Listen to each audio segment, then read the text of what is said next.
And this is a combination of multiple Toubkal and Morocco Atlas Mountains trips. It's a general, it's not specifically aimed at your particular trip, it's aimed at the overall jigsaw puzzle. The ambition behind this is to obviously give you more knowledge as to where you are, what you're going to be stepping into, and basically the itinerary or as close to it as possible. I'm going to talk about gear. I've got some gear behind me that I want to share on different aspects of how you approach the climb, and then what summit night looks like on Toubkal. Sarah, I know have a separate one with you, but I'm glad that you've come along to hear this particular part. This will help in your education, and I know there's two others that are on a 7-day trip, slightly different itinerary, a longer itinerary, and again I'll be bolting on to that conversation for you in a separate one. But this is primarily focused at the Atlas. It's a general theme around clothing for everybody. So what we talk about clothing it's going to be for everybody. So let's start at the very start. Obviously, flying in to Marrakesh, guys. Some people are on a Tuesday to Saturday. Some people are on a Saturday to Wednesday schedule. Regardless, Hassan, my incredible expedition leader, and his son Mohammed are going to be the expedition leaders in Marrakesh. These are the guardians to the Atlas Mountains. Anybody that knows me and knows who I am and what I am, I'm all about supporting the locals. I'm all about supporting their culture, their belief systems, their traditions, and very respectful that we are guests in their country. Even though these are my best friends, these are people I've been growing up with and I've been working with for a long time. You'll see the strength in the relationship when you get to meet these people and how much they'll share more than a typical ordinary expedition. So this is a purpose-built expedition based around culture, food, traditions, and the celebration of the Atlas Mountains. It's much more than just a climb. So again, when you fly into Marrakesh, on whatever your flight, we have your itineraries, we have your arrival times. You'll see when you go through a Jason Black placard on the outside. But before you get to that point, there's quite a little bit to get through. Obviously, in the inside, you've got to get your visa, which you'll get on the inside. It's quite straightforward. You'll pay for your visa inside. It's a credit card or a few, ideally a credit card. It's in the information pack, how much you need and all the rest. So please read through that, scan through it. But once you get your visa stamped by the customs on the inside, basically it's on your passport. They just stamp it, they sign it. That's you good to go. That one thing that they have been looking for in the last couple of visits is which Riyadh, which is a traditional small hotel in Marrakesh, which Riyadh you're staying in. You're all staying in Riyadh Omar, Omar, Riyadh Omar. I'll pop into the group the exact address that you're going to be staying in. It's actually in the information pack as well, but please go into the information pack, get your address and get your telephone number for the hotel. They're going to ask you that when you're standing in front of them, in front of the little camera, where are you staying? And then some people have been caught out and said, I don't really know. And it causes that concern for immigration. So just Riyadh Omar, and you're doing a Toubkal expedition. They're quite used to that type of answer, and they're happy with that. So once you get through, you'll get to the carousel, typical carousel, pick up your bags, and then you've got to scan your bags out through another section. There is absolutely no drones allowed in. I know, Mark, you're into photography. There's no problem with cameras, but they will not, and they are absolutely bulletproof. They have an actual designed device that all bags have to go through, and it checks specifically for drones. The last time I took a drone out, it cost me about 400 quid to get my drone back. They confiscated it, fined me, and it would have been much cheaper for me to give them the drone. But I stuck my heels in and unfortunately had to pay the price. So please, no drones. Cameras, mobile phones, no issue at all. That's all quite normal.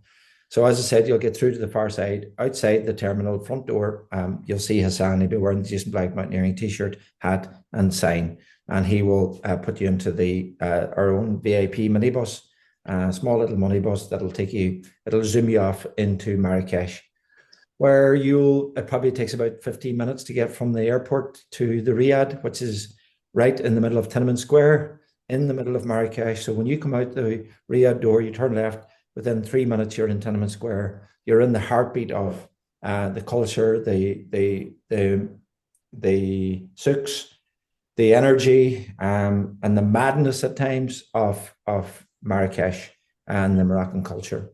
Beautiful for food, beautiful for spices, beautiful for jewelry, amazing for artworks. If you're into paintings and stuff like that, really unusual and beautiful. They love a good haggle. They'll start with $50. They'll probably take 10. So don't be afraid to haggle. Haggle, haggle, haggle. It's very much part of the ethos there.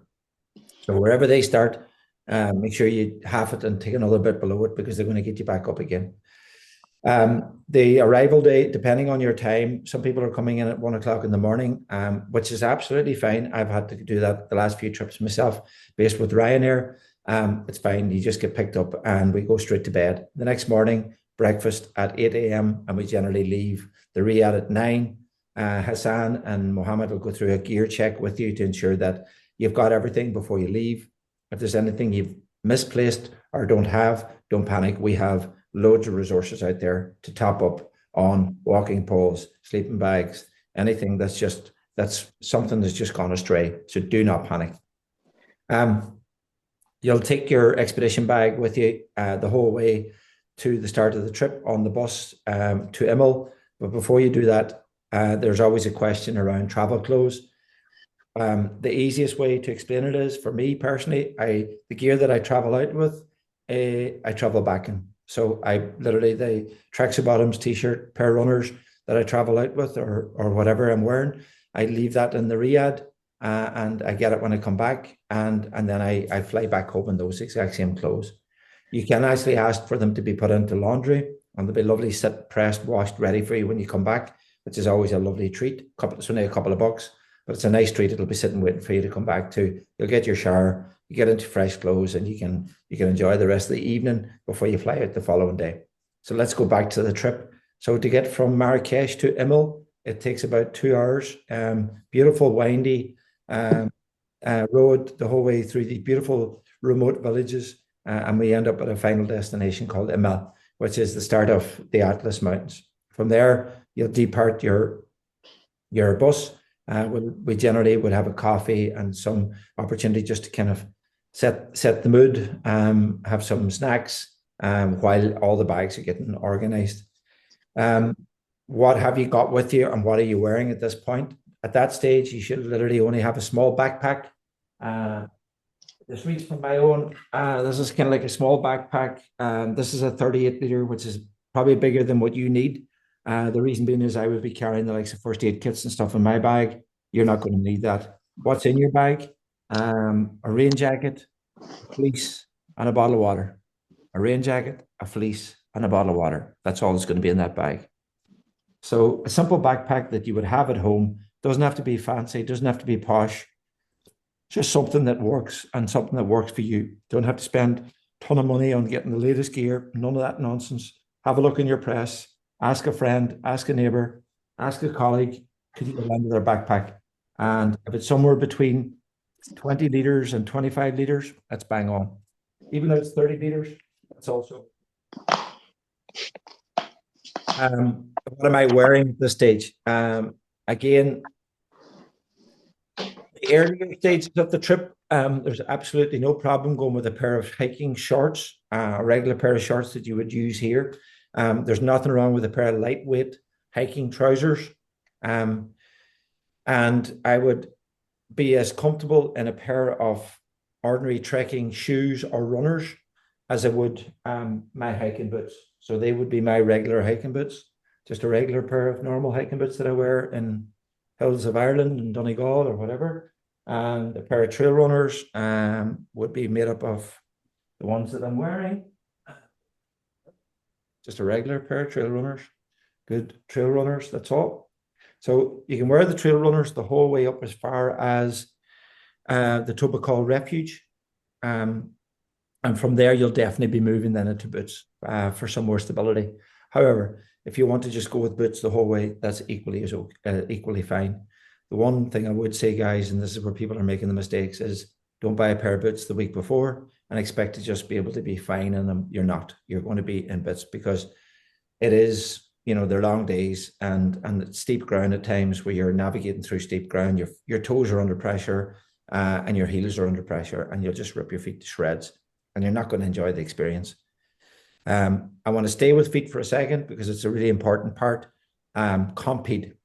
Definitely get a couple of small boxes of Compete, guys. They are a lifeline. The little Compete you get in boots or any good chemist for the back of your heels or along your little baby toe. I'm not a big fan of buying the Compete that's specific to locations. I'm more a fan of buying the bigger Compete, get a pair of scissors and cut them as you need them. So just have a little pair of scissors with you in your bag, and you can cut the Compete based on where the abrasion is or where the friction points are. So let's move up from the feet. Regular pair of socks. You don't need anything fancy. You don't need anything posh. I would be wearing a pair of socks with these trainers that I would wear to the gym on a regular basis, that are well washed, that I feel very comfortable in, and they're not freshly out of a packet that has that friction attached to a new pair of socks. Because socks that get through a wash, a good wash cycle, 50, 60 times, they have that abrasion taken out of that material, and it doesn't have that same impact against your skin. So a little small talcum powder, if you can get it in the airport on the way, is a really good tip at night, just to get the little bit of talc in through your feet, and just it's a really good recovery for your feet. Again, into trousers, I don't tend to go with shorts because I just don't like getting burnt. I would only be taking one pair of trousers with me on the Toubkal trip. You don't need any more than that for the mountain. They don't have to be a heavyweight trouser. The reality is, guys, whether you like it or not, you could actually climb Toubkal in a pair of tracksuit bottoms. You don't need to spend expensive money on the latest branded hiking trousers. It's not a fashion show up there. You can get lovely dressed up when you come back to Marrakesh, but in the mountains, nobody really cares. You're just there to enjoy the surroundings, nature, and there's nobody going to judge you on what you're wearing. But if you have a regular pair of hiking trousers, lightweight, that's bang on. That's all you need. So I'm going to stay with the lightweight gear for now before I start layering up as we get higher. So again, underwear, just regular pair of underwear, a couple of pairs that you would normally wear. On top, I would have a t-shirt. I'm not a big fan of cotton t-shirts because I find that they really smell, especially when you're on your feet 6-7 hours. However, you will get away on this trip with it, but you're better with a more synthetic type one. Anybody that's out there that has merino wool t-shirts, then even better. But again, don't be walking out because Jason told you to buy a merino wool t-shirt for this type of trip when you're trying to get your teeth into something more substantial and elevated with altitude. Don't have to go out and spend a load of money. Have a look in your wardrobe and in your drawers in your bedroom before you start spending money. But a regular t-shirt that you wear to the gym is bang on. I would definitely throw in for the trip 2 t-shirts. I'm talking about on the mountain.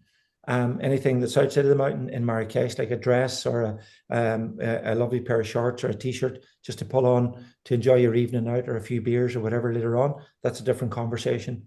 I'm talking about mountain gear. So again, 1 pair of trousers, 2 pairs of socks, 2 pairs of jocks, 2 t-shirts, 1 fleece, just a regular fleece that you buy in Mountain Warehouse. Nothing expensive, 15, 20 quid. Zips up and down here, ideally with a collar on it, doesn't have to have a hood.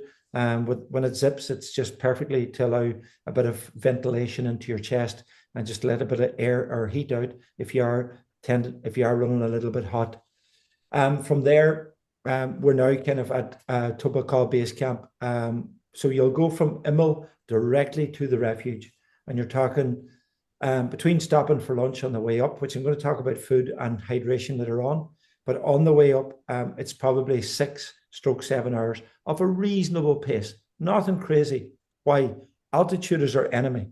If you go fast, if you start to try to be the hero and want to prove to everybody that you're super fit and strong, we know that you're super fit and strong, but you don't need to show it to us because altitude is the enemy. You'll arrive in, you've got there too fast, your acclimatization has been too aggressive. All of a sudden, you've got headaches and you've got the huge effects of high altitude sickness to deal with and to try to stave off over the next 3 to 4 hours, which is very uncomfortable. The key is to just take a lovely measured approach about your progression up the mountain. The guides will set the tone. Just stay with them, and enjoy the surroundings. Enjoy the Immel Valley. It's absolutely, you're going through these beautiful villages. These are farmers' villages on the way up. These are real life villages. The farmers are still there in the Atlas, farming above Armid and Immel, the two key villages in that valley, and that's where they graze in the pastures. The higher up you get, obviously the vegetation will disappear, and you're down to a more primitive environment. That won't be long till that happens. It'll probably happen after about 3 hours. There's very little life up there, even wildlife. I mean, at this stage now, you're probably going to be about 2,500 or just below 2,500 meters at the refuge. So the refuge, there's two refuges. We booked you into the upper one. I believe it's the better one. So we booked you in for there. That's going to be your new base. When you arrive there, your bag will be waiting for you. Omar, who's our cook and our mule farmer, he will have moved your bags further up the valley ahead of you, and it'll be sitting waiting for you at the refuge. So that's kind of day one. Nutrition-wise on day one, obviously you've had your breakfast in the riad. We're going to have some snacks when we arrive to Immel, and then on the trail, you'll have loads of beautiful almond nuts, dates that are all grown in the valley, all fresh produce that Hassan will have organized for you. You can pick out which variety you like, from walnuts, which are grown directly above his village in Armid, and then at the halfway point, which is in around maybe about 2 o'clock in the afternoon, or maybe 1:30, Omar will have presented this beautiful meal made up of the most mouth-watering salads, guys. Just the food these people turn out is incredible. Fresh tagines, all made fresh right in front of you. They've gone ahead a couple of hours and they're presenting this beautiful food. So tagines, breads, and the breads aren't like the breads we have here. These are lovely flat bread, and you don't feel bulked up from them. And there's a gorgeous taste from them, whatever way they knead the flour together and whatever type of flour they use. It's very different. And loads of salads, as I said, pastas and rice, water, juice, tea, and mint tea in particular. So we'll have fresh mint from the garden, from Hassan's garden, and we'll be making beautifully fresh mint tea for you every day. Mint tea is really good for the digestive system, fabulous for high altitude hydration.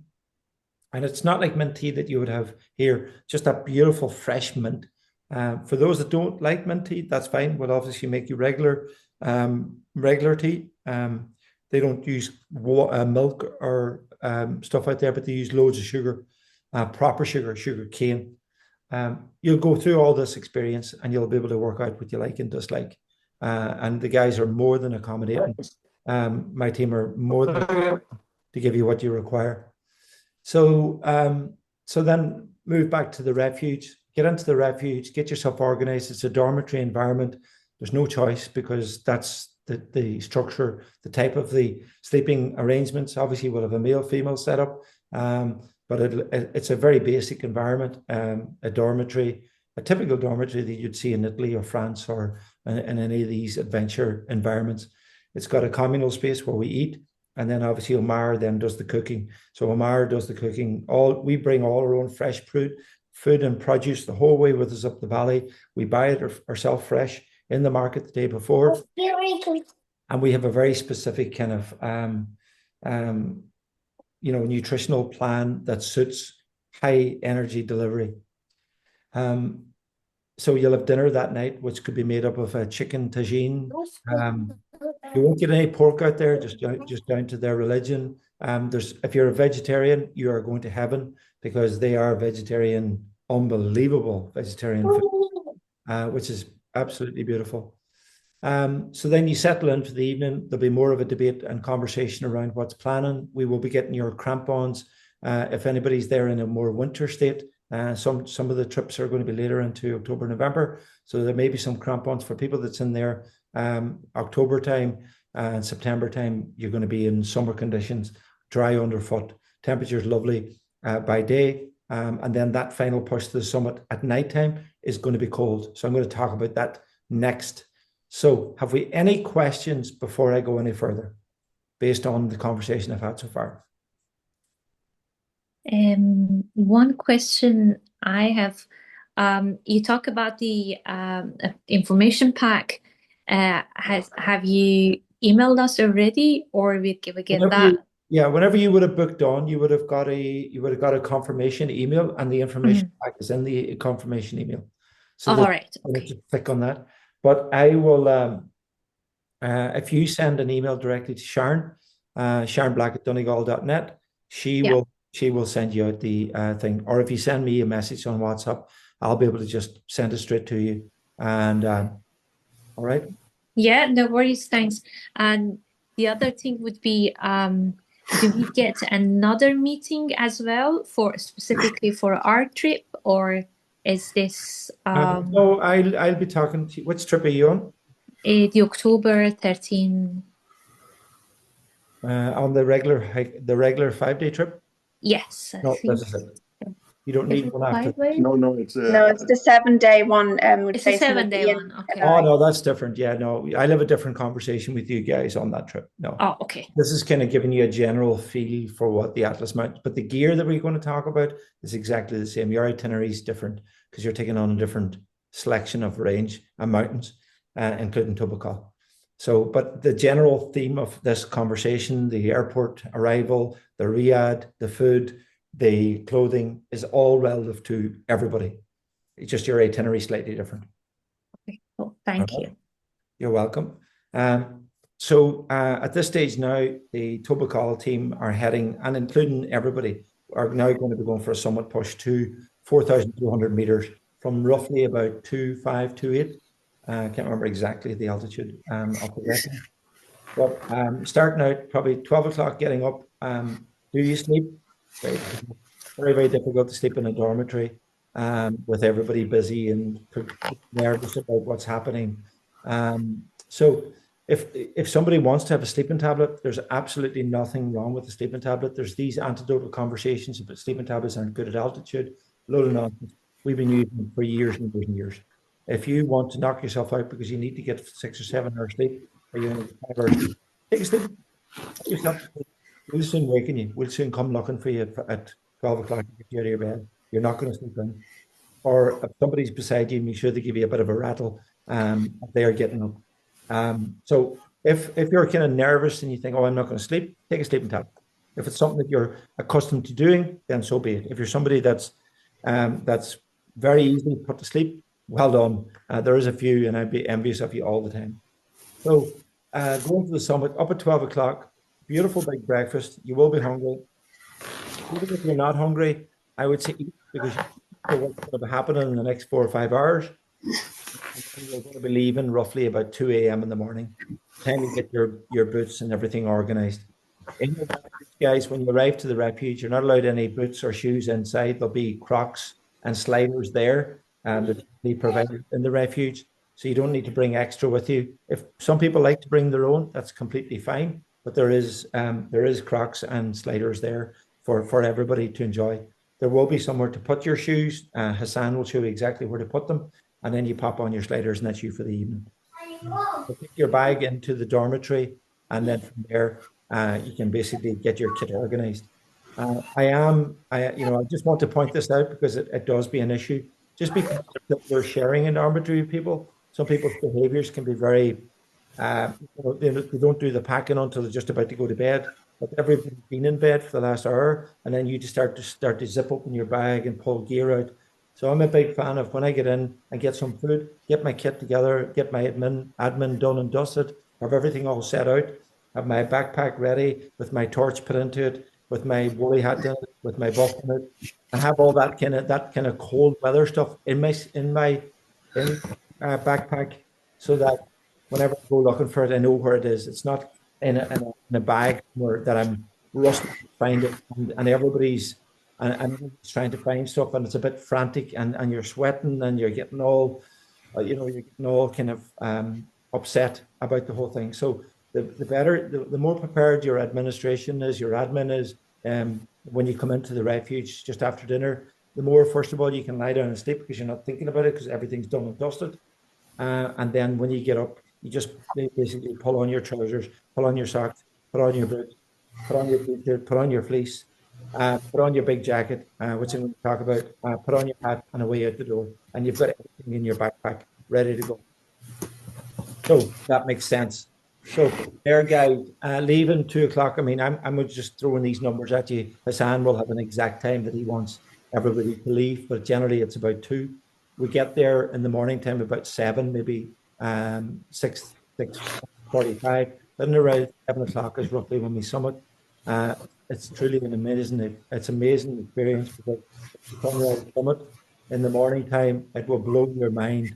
4,000 meters watching the sun rise up the Sahara and the Atlas Mountains as they just light up. The hike isn't overly aggressive as in steep, but it is a long hike. So to get from the refuge to the summit it is a bit of a push, and it is down to that psychology of getting into the gutter, putting one foot in front of the other, and just keep going, keep going, keep going, keep going.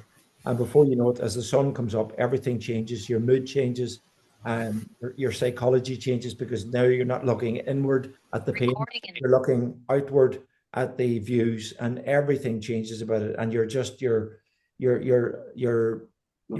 appreciation, your appreciation for Mother Nature is just like, wow, this is special. Especially for people that have never been at altitude before. There's a lot of people that have done regular trekking and hiking in Ireland, England, Scotland, Wales, but have never stood on a 4,000-meter mountain before. That's going to be fascinating for you. And dealing with high altitude, dealing with the effects of high altitude, and just dealing with the attrition that it takes to climb a long 4,000-meter mountain. But as sure as day follows night, you will get there as long as you have the courage to just keep putting one foot in front of the other. And it doesn't really matter how much the guides tell you, look, keep going, keep going, keep going. You've got to have that self-belief inside that you want to get there. And, success only comes through hard work. And it is hard work to get from the refuge to the summit. But if you want to stand there triumphantly looking over the Sahara and feeling like a rock star, and that essence of what you've achieved internally, then you're going to have to go through that pain cave. You're going to have to get into the gutter and push and push and push, and it will, the sun will come up, and the day will change, and the mood will be absolutely amazing. When you get to the summit, I'm sure you've all seen the beautiful triangle that marks the summit of Toubkal. You will see it 1 hour out from your journey. You'll look up and you see it, and that will definitely inspire you and empower you to push on. From there, time is yours on the summit. 20 minutes, half an hour, there's no rush. I want you to enjoy the summit, to take your photographs, do little videos to your family. Do take the notes on this. Do to your daughter that you want to inspire, to your son, to your uncle, to your auntie, to whoever you want to share that moment with.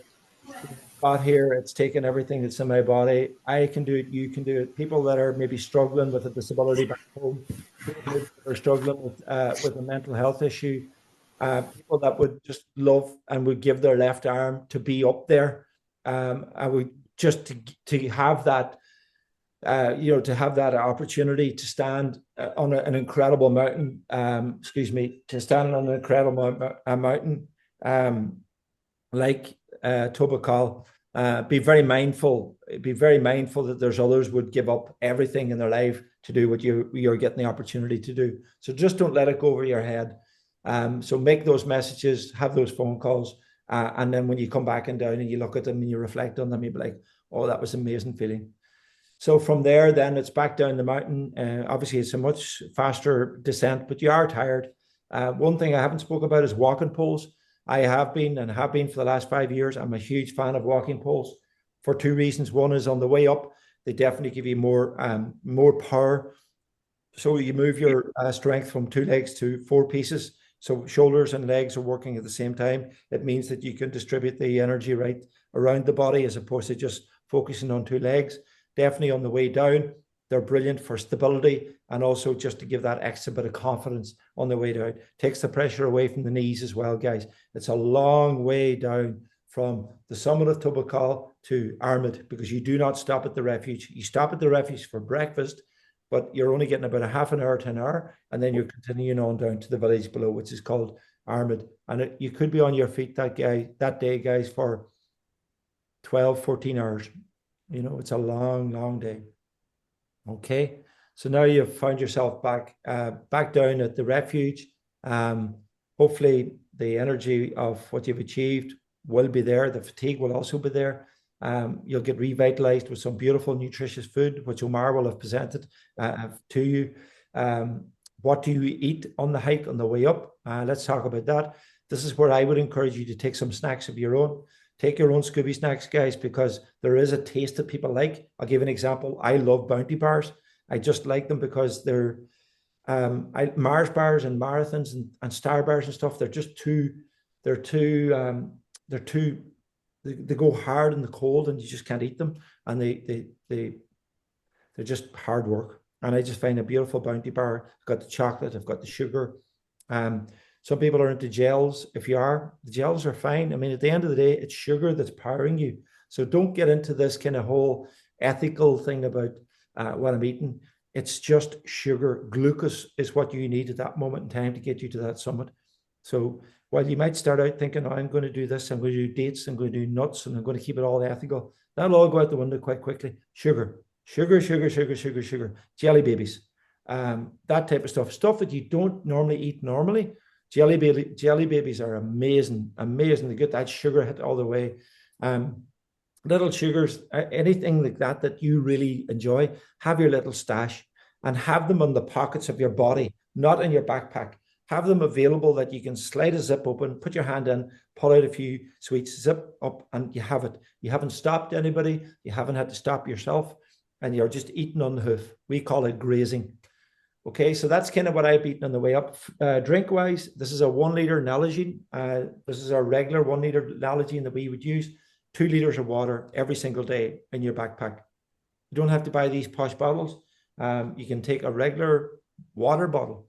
You can buy 2 1 liter water bottles out of the shop and use those to fill them up, because you're not on an overly long taxing expedition, and you can discard them when you come back down again. So without having to buy a Nalgene, you can use 1 liter bottles with a screw top on them. Get them in you'll get them in the shops out there.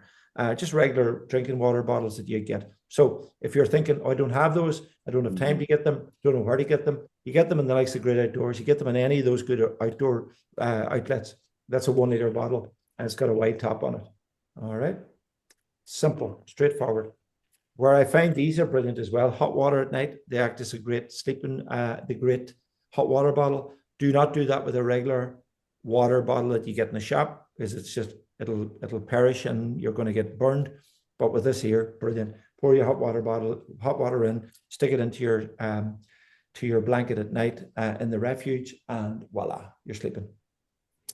Sleeping bag. You do not need a sleeping bag. This is for the Toubkal trip. The others, I'll talk to you about that. But you in the refuge, if you want to take a sleeping bag, you can. You don't need it. The refuge provide blankets. I find the blankets a little bit itchy.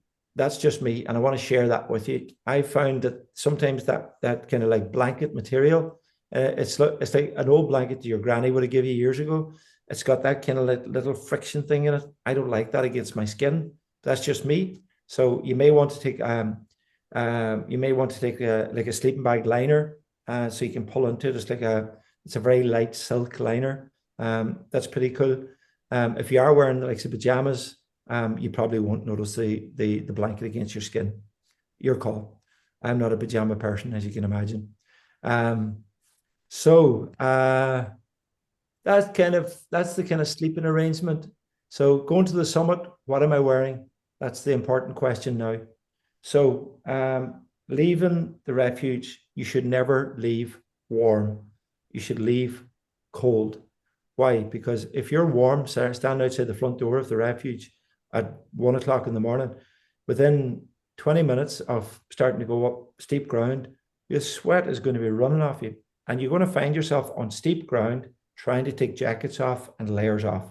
You don't want to do that, because on your left-hand side is quite a gnarly, steep section. So you don't want to be dealing with that. So I always leave where I'm a little bit kind of cold. it's cold, but I'll be okay when I get going. If you feel like that, that's exactly the way you should feel. If you're standing out going, God, there's a lovely night, you don't feel cold at all. Well, I can tell you one thing, you're going to be absolutely toasted in 20 minutes. So I have never wore base layers to the summit of Toubkal, ever, winter or summer. I run hot. If you're somebody that's listening to this conversation, it tends to be a cold critter, as they say in Donegal. Well, then you may need a base layer. You may need like a long john, and in the girl's case, you may need maybe like a pair of leggings underneath your hiking trousers. But a regular pair of hiking trousers is ideal, guys. So again, I'm going to the summit with these boots on, one pair of regular hiking socks, not the trail runner socks, the hiking socks, not overly thick, just regular ones that I wear. I'm going to the summit with my pair of regular hiking trousers on.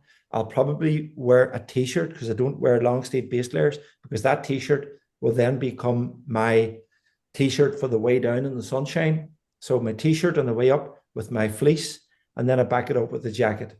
Two types of jackets you can have. I brought both here. This is a light puff, the regular light puff. Now this is a goose down one. They don't get blinded. There's ones out there that are filled with cotton wool. They look like a jacket, but they don't behave like a jacket. They certainly don't perform like a jacket. So make sure you know what is inside the jacket. The thermal insulation has to be at a good enough level. It is bloody cold up there. We're talking on a regular night, it could, depending on the night and depending on the winds, it could dip as low as -5. So you could be into minus numbers. 2, -5 doesn't get much colder than that. During the day, it's beautiful, but at nighttime, it can get as cold as that. You'll generally find that a jacket like that will be enough to get you to the summit. You can back it up with your rain jacket. So I would have, again, my 4 layers will be my t-shirt, my fleece, my puff jacket, and my rain jacket. You're not going to need anything more than that. You're not probably going to need to put the rain jacket on. So that's what's on my upper body. Buff, I don't generally use a buff. It's not cold enough for a buff, but if you have a wee light buff, you can wear it. Definitely going to take my woolly hat with me, just a regular woolly hat that I use. Have that on, and then I've got my head torch on here.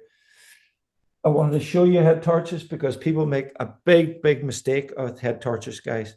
I see it all the time. They don't make the investment in a proper head torch. Aldi and Lidl do head torches, but they're no good for mountains, guys. These are head torches that you'd use around the house. If it's a Lidl or Aldi head torch that you have, forget about it. Waste of time. One thing that you need to be able to do is see up there. And if you can't see, it really affects your movement, your foot positioning, and it unnerves you when you can't see what you're doing. So this is a black diamond head torch. It's a regular one. The one that I use, I've got 2 types. This is the one with the batteries in the back of it, so I can just pull the batteries out. If you're going to use the head torch, just a small tip, guys. The top battery on the head torch, I always take it out and turn it the other way around so that it doesn't switch itself on in the bag. But I know which battery I've turned. So the top battery in the torch, turn it arse about face, as they say, so that when you turn it on, it doesn't work. So that it means that when you go to get it out of your bag, you realize it hasn't been lying on for the last 4 or 5 hours and it's now dead. So just that's a wee mountaineering tip that we would have. So a good head torch that goes onto the front of your hat, like so, and that's it. And that's you. You've got it, and you can do all the different settings. You can go low, high, and you can see everything. And I can look up. I can see where I'm at. I can see the height ahead of me. I can see the rocks. I can see the movement.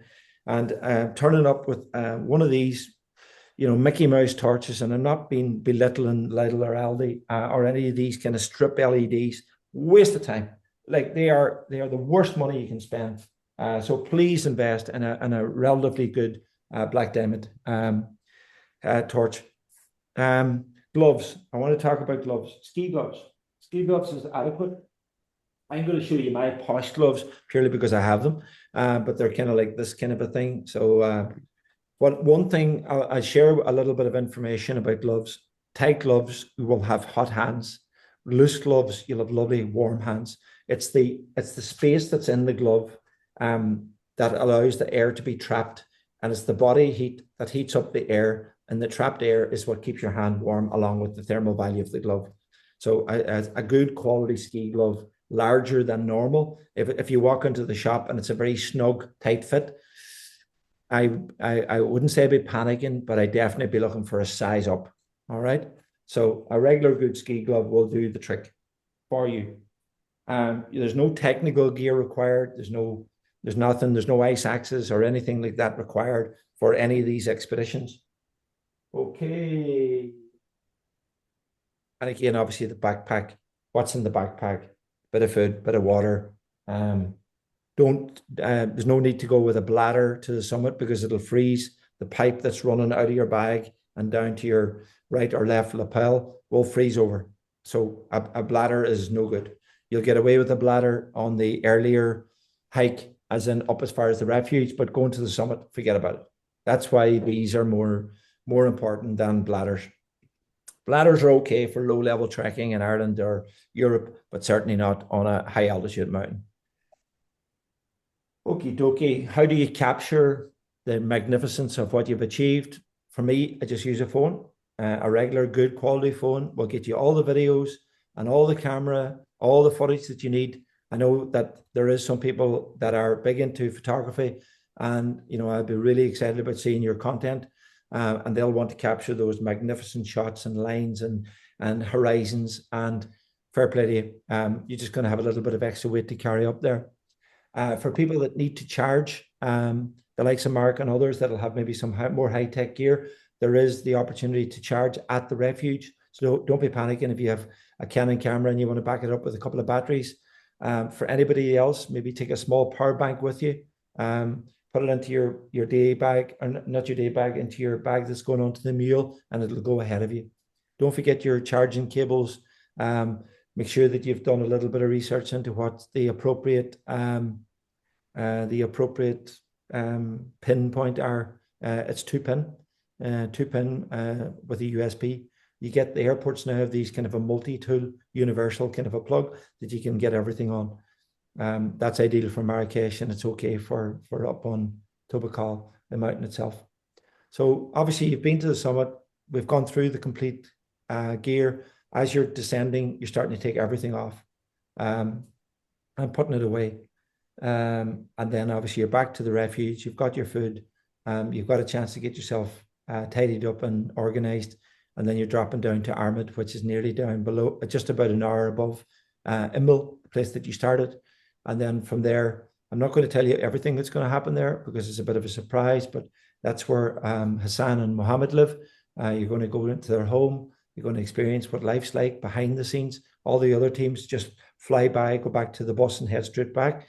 We want people to experience the values and the Berber kind of experience in the mountain with the local people. So Berber is a name, I shouldn't have even used it, but I just want to let you know what that means. Berber is like, excuse the expression, it's like the itinerant from the mountain.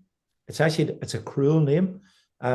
People from Marrakesh would have called the people from the Berbers from the mountain, which is like the tramp or the itinerant or the least educated person from the mountain. They have their own proper name from the mountain.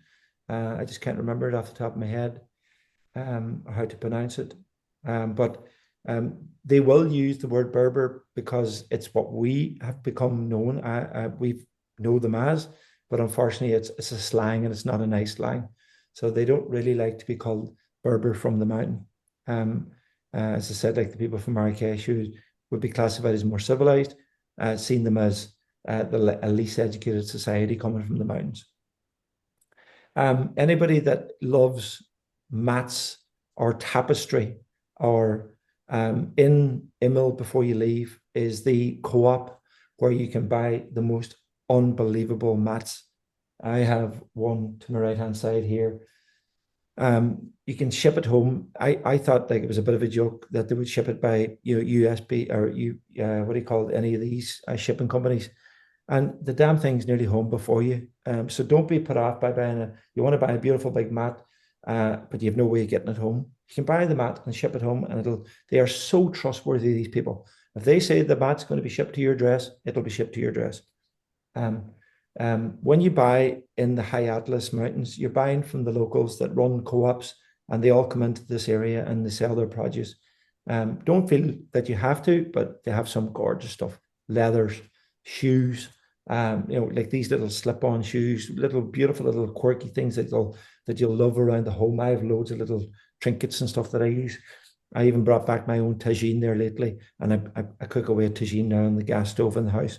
And you can buy the spices when you're out there as well, and you can get that lovely tagine flavors, which is typically an Irish stew done in a Moroccan style. So we're back down in Tiarmid. Bring your swimming togs with you. You might see that we do the waterfall. We'll go to a beautiful element of the waterfall, which is not commercialized. It's where the locals go, kind of a little bit of a secret. So we'll go there. And then we'll make our way back down the valley in your shorts that you're wet in, because you'll be dry in about 20 minutes. And we'll be back to Immel, where we'll get ourselves organized. The gear will come back. And then obviously it's onto the bus and back to Marrakesh, where you're going to enjoy a beautiful shower and get shaved and get cleaned up and feel precious again. And then we're going to have a celebration meal that night, which we look after, and obviously your certificates, and just obviously a celebration of everything that's beautiful. You'll have time the following morning or that evening to go around the souks. For anybody that is staying on that wants to hire Hassan, you can do so. There's no big deal. There is the option, and for the hot air balloon, if you're doing the hot air balloon on the Saturday morning or whatever morning you're leaving. So if your flight's in the afternoon, you've loads of time. If your flight's in the morning, forget about it. If you have an afternoon flight that you have 4 o'clock in the evening, you've loads of time, because generally you're picked up at 6 o'clock in the morning. You're taken out into the desert. You have this beautiful, beautiful breakfast in a Moroccan tent. When the pilot then will do the safety briefing, and then it's into the basket and it's up you go, and it's a sunrise hot air balloon experience out over the Atlas Mountains with Toubkal to your right hand side and all the rest of them. It is sensational. I've done it several times and it's beautiful. It's very safe. Very, very safe. I did see some kind of negativity about some experiences, but I know that people that we use, Sharid, has a very, very high level of service and standard, and so I'd highly recommend it. And you're back again in the Riyadh about 12 o'clock, so they'll pick you up and drop you back. That's people that are going, I guess, 175 or 179 euro. It's a cost price. We don't take any money on it. It's just a bolt on for your experience. Hammam is basically a Turkish bath. It's where they scrub you down. You'll be taken to a beautiful hot hammam, which basically is a hot room, all tiled, like underfloor heating running through the walls and everywhere else. It's beautiful, and they basically wash you, bathe you, and scrub you within an inch of your life. And that's what a hammam is. It's 50 quid for that. And that's really it, guys. The people themselves are beautiful. Couple of things to look out for. There is always the threat in Marrakesh itself with pilferage. You'll not experience this in the mountain. Two very different personalities. I suppose they're a little bit more streetwise and tourism-wise down in Marrakesh. So again, ladies, handbags, please keep them to your front. Fellas, just keep an eye in your pockets. I'm not saying they're all like that, but there is a couple of rogue elements that do exist, especially when you're looking at maybe the snake trainers, and you get your phone out, guys, to take a photograph. The minute you take your phone out to get a photograph, you be expected that you're going to be chastised for a $5 or a $10 for taking that photograph. So these are the type of behaviors that you'll see. But look, I'm sure you're streetwise enough to be able to deal with it. Hassan will be with you at all time. He'll make sure that you're safe and well. So from there, obviously, it's whatever time is your pickup, we'll know what your pickup is. If it's within our itinerary, that's part of the deal. If it's outside of the itinerary, then there's an extra charge. You can see that in the information pack, but we can arrange everything for you. And then it's back to the airport where Hassan will say the goodbyes, and that's your trip finished. So I am opening the floor to everybody. I may have left something out, maybe questions that you have, and feel free to shoot from the hip. Any that's specific to your trip that's not part of the typical standard Toubkal trip, you can also speak about that. I may not have the complete answer for you here and now. That might be another conversation that I'll have to have for you. But the floor is open. One question. Oh, sorry. Sorry, no. Just about tipping, like for tipping Hassan and Mohammed at the end of the trip and stuff, will that be euros or dollars or? Euros is perfect. What?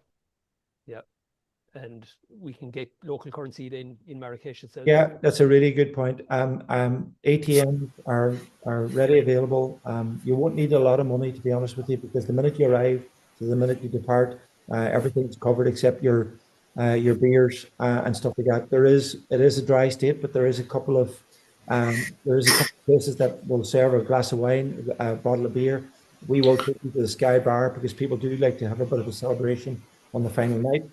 Some do, some don't. That is your discrepancy. But if you're buying trinkets or some souvenirs and stuff for family members, you can go to the ATM and get it out. And the ATM it's no more than 50 meters from the front door of the Riyadh. Yeah, thank you. One thing, the accommodation in the mountain, dormitories, and how do we get like separate room for 3 or 4 people, or do you have any more information about that? I'm just checking to prepare myself. No, basically. just run for the first dormitory and hope that you get a bed. Sorry? You can run for the first dormitory and hope you get a bed. Okay. So, I mean, look, we know who's coming. We know male, female. We Hassan is this. We have this dialed in. We do this all day, every day. So we will have it. In Armid, you will have your own rooms. You'll have your own private room, like a husband, wife. But the men will be all chucked into one room. The women that are separate, are single, will be chucked into one room. Will be kind of joined together. But within reason, everybody will have their own space. But in the Riyadh, it's a shared accommodation. So we'll be putting 2 men together, 2 rooms together, or a couple will be going together. There is the option for single supplement. Sharon explains that in the information pack. For anybody who wants single supplement in Marrakesh, we can do that, no problem. As far as the refuge is concerned, it's a bunker. It's a bunker refuge, and that's. Cool, thank you. Can I just ask a quick question, Jason? Sorry. Just, when you're mentioning about the altitude, like I know it's only, well, it's about 2 days of trekking and one where the altitude will probably affect you most. I mean, it would be my first time doing kind of altitude trekking. Just would you recommend like taking something with you for the altitude, or you're not there long enough, and it's not you're not there long enough to get the super effects of high altitude. You're not there long enough to grow hemoglobin either to deal with it, and because it's a wham bam thank you ma'am experience, you're in and out.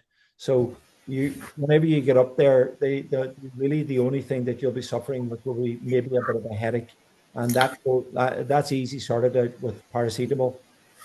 I will talk about medicines maybe more at this point because you brought that subject round nicely. I'm not a big fan of Diamox on a short expedition. There's no need for it, guys. Maybe the 7-day trip will talk to you about Diamox, but certainly for the 5-day trip, the 2 days in the mountain, you're not going to get the effect of it, guys. The only effect you will have might be a headache. That's where you hit it with the paracetamol. Anti-inflammatory, I would have a small slither of an anti-inflammatory, like 1 piece out of a box, for to do with maybe some joint swelling on the way back down again, or to help a joint pain, which is common. The other 2 areas that can affect people because they're not using is motilium for maybe a little bit of diarrhea.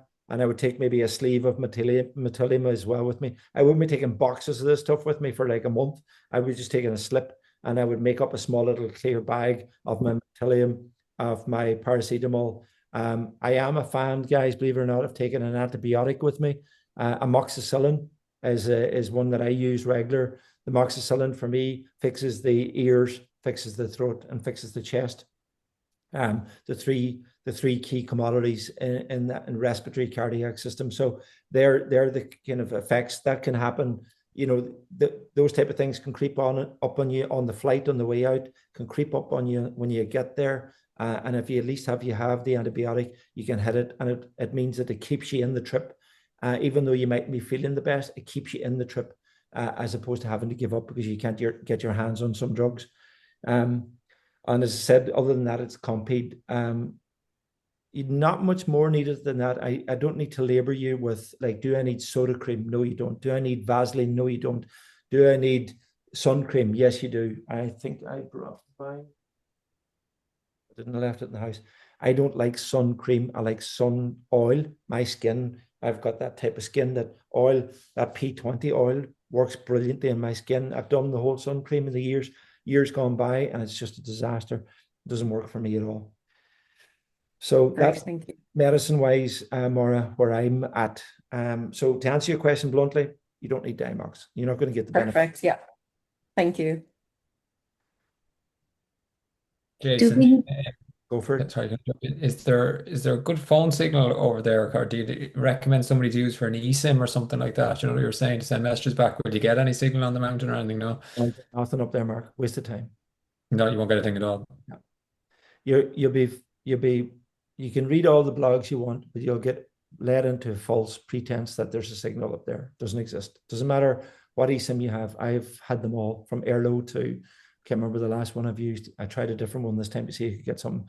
You'll see the odd time a guide finding a little corner of a rock, and he's able to get something out. But 9 times out of 10, he's on a completely different system to what you're on, and he may just be able to get a message out to a family member. It's not going to happen for you. You're going to get Wi-Fi. You're going to get Wi-Fi in Armid on the way back down to get some nice shots out, and you're certainly going to get loads of it in Marrakesh.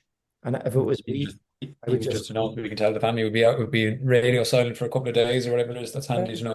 Get the message out in Marrakesh leaving, and you'll get the message back to them in 2 days later and 2.5 days later when you get back to Marrakesh, and that's it. We will have regular contact with our teams. We know what's happening. So if we need to communicate with you, we'll have that. We'll be able to touch base. We have all your emergency contact details to say that there's an issue or there's a problem, or God forbid there's been an issue at home, and you've got to hear about it straight away. So if there is a case and we do need to get something out to you, we will get it out to Armid, and then from Armid we will have a porter making their way to base camp to get the message to you. So don't feel that you've no communication. We just have our own orthodox way of doing it. But as far as an eSIM is concerned, Mark, forget about it. Waste of time. Thanks for that. Do we need any vaccination for that, or we don't? That's a very personal question. I don't do vaccinations full stop because I just don't want to put any of that stuff in my body. But that's me, and I'm on expedition full time. So between Africa, South America, Nepal, and Morocco, I've never had to deal with. There is no vaccination passport required on entry. You won't be asked for it, and there is no requirement. But again, it's down to your own personal judgment. Thank you. I'm going on the September tour on the 20th, and will there be need for gloves, for the warm gloves that time? The gloves, as I said, it's the same warm glove you're going to need in August, September, October. Same glove. Okay. Yeah. You'll need a good quality glove. Okay. Like a guide glove, or a leather glove with a good insulation. But I sometimes get a good glove, but they're too tight. I'd rather a less, a lower quality glove with loads of room inside. Some people, to make up the difference in the thermal value that they don't have in their glove, they take along those little hand warmers, like the little chemical-based hand warmers, where they stick them together, and then they shove them into the glove, and voila, it does the trick. Okay. So they're a really good backup. They're the €2 for the hand warmers, the little chemical hand warmers, and I would definitely have a couple in my backpack so that you can, whack them together, rub them together, and that's what gets the chemistry working and the chemical, and then shove it into your glove, and you've got lovely hot hands. Mm-hmm.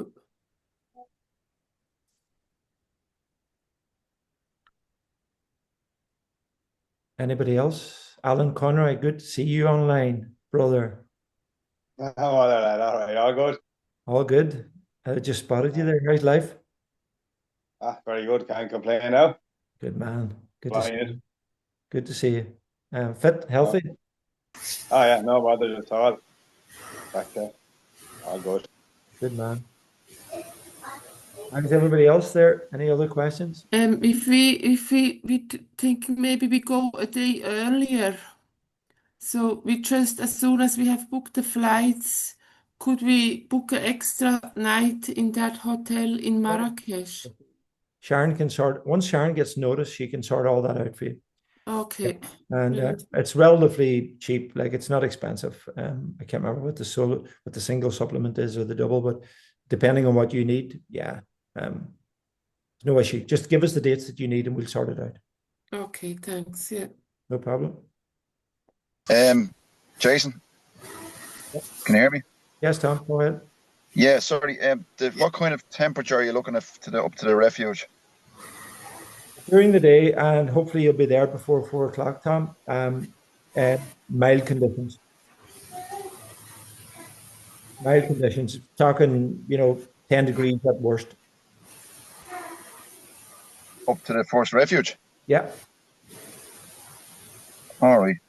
So during the Whereas day, it could be in the 30s in Marrakesh, and you're looking at totally different temperature. all completely different. Yeah, Marrakesh and the Atlas Mountains themselves never get above about 25 degrees at any time of the year. Okay, right. They have a very different climate up there, Tom. But during the day, as you're getting to the refuge, you should be kind of cruising in there about 4 o'clock in the evening. It'll probably be dipping at about 10 degrees. But I've seen me in there in a t-shirt and maybe just pull my fleece on for the last couple of hours. But that's about. Jason, I know the mountains are unpredictable before I say this, but what's the likelihood, or what's how often do they get heavy rainfall or anything like that? Is it common over there or is it uncommon? No, the months that we've selected, the trip months that we've selected for you are favorable. But again, you are right, Mark. I mean, it is the mountains we are in. We can't predict rain or wind or snow, but I don't think you'll be faced with that at all. It's unlikely. Yeah. I am going to say, be prepared, like as a good scout, be prepared. It's with you. You need that rain jacket as your final protection there. You need you need the rain jacket and you need the rain pants, and you're not going to get away without them. And you may not even put them on you, but at least you have the SOS built in to your jacket.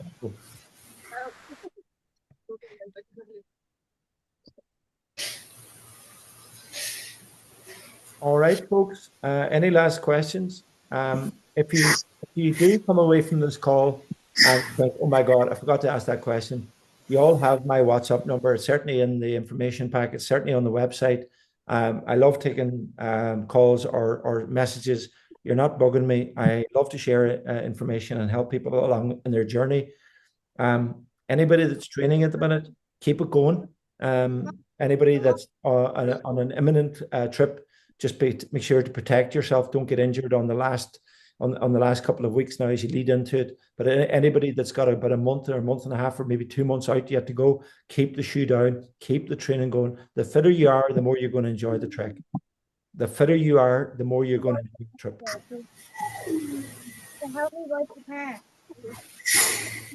Tom, I'm enjoying your car there. I think it's class. I'm in Mayo. I think it's brilliant, man. Are the kids coming too? Reminds me of myself. It's brilliant. It's priceless. It's priceless. All right, guys. Sarah, I will reach out to you privately, and the the folks that are on the 7-day, I'll reach out to you by WhatsApp as well. And to the rest of you, you have my details.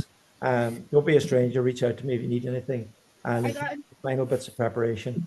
And more importantly, if we don't talk to you, enjoy the experience. Thanks so much.